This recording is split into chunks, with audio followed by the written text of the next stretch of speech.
Body natin na side plus carrier. I think pwede siya sa newborn kasi ganyan no, insert. Hindi ko lang siya maintindihan kasi Japan. Up to 36 months pag ganyan. Yan.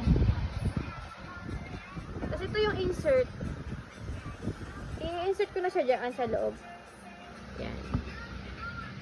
Meron naman siyang guide. May guidance siya. Yan. May guidance kung paano gamitin. Ganyan siya, oh. Yan. So, kasi bawal pa naman i-carrier baby, ganyan pa lang, oh. Yan. Yan. May manual naman siya.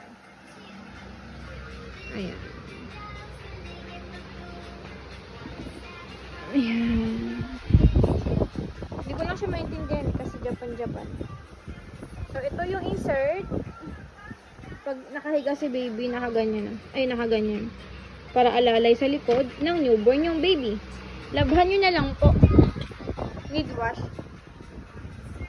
Pero I think hindi po siya nagamit. Feeling ko pull out po ito. Yan. Kompleto pa siya, oh. May pad pa siya dyan.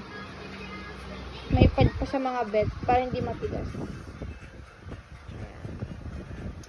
Ganda po niya, walang tear. Ayan. Okay yung belt. Kasi importante yung belt eh. Okay yung mga belt niya. As per checking. Okay naman po siya. Kung paano po gamitin, pag-aralan nyo na lang po ha. Basta okay po yung mga belt niya. Ini-insert lang naman dito yung ano eh. Ini-insert yan dito yung pang-insert. Ganun lang. Ilalagay lang siya dyan. Insert. Yeah. Thank you.